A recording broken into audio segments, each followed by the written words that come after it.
Gunung Muria berada di sebelah utara Kabupaten Kudus ini memang menyimpan banyak keindahan di dalamnya, termasuk dengan desa wisata Rahtawu. Nah, kalau udah bahas Kudus, gak mungkin gak sih kalau kita gak bahas tentang industri rokoknya? Kenapa sih Kudus punya julukan Kota Kretek?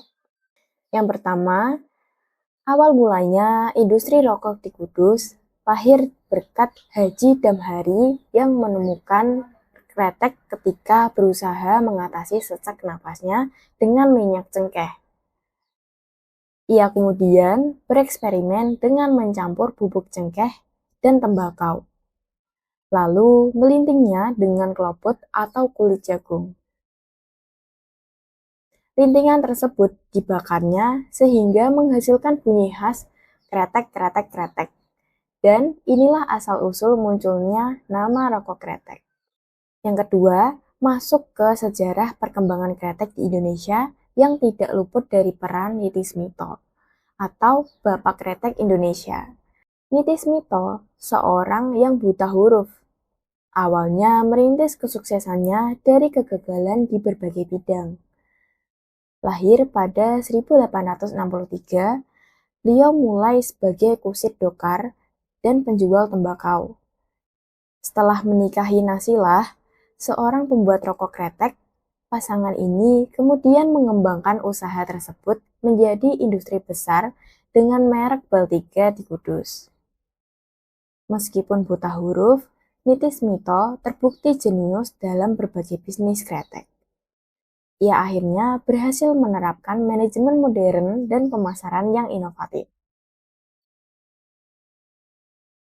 Lanjut ke penopang perekonomian. Karena terkenal dengan industri rokoknya, banyak perusahaan besar dan menengah di wilayah ini yang berperan sebagai penopang perekonomian masyarakat Kudus pada waktu itu hingga sekarang. Di antaranya ada NV Baltiga, didirikan oleh Nitis Mito mencapai puncak kejayaan sebelum 1942. Yang kedua, ada Noyorono, berdiri pada 14 Oktober 1932, memproduksi merek terkenal Minyak Jingo. Yang ketiga, ada Jarum, didirikan oleh Oi Wei Guan pada 21 April tahun 1951. Yang keempat, ada Sukun, didirikan oleh MC Bartono pada tahun 1949. Banyaknya perusahaan rokok kretek di Kudus ini berhasil menggerakkan roda perekonomian. Ribuan tenaga kerja terserap oleh puluhan pabrik tersebut. Artinya, banyak masyarakat yang hidup dengan mengandalkan penghasilan dari industri kretek. Di samping itu, industri kretek juga membayarkan pajak serta retribusi kepada pemerintah Kabupaten Kudus. Dana inilah yang menjadi pendapatan asli daerah bagi Kudus.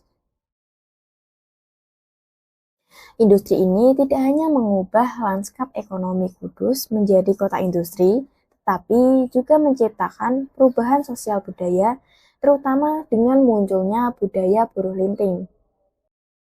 Nah, itu tadi guys, pembahasan mengenai Kabupaten Kudus, Jawa Tengah. Gimana nih menurut kalian Kabupaten Kudus ini?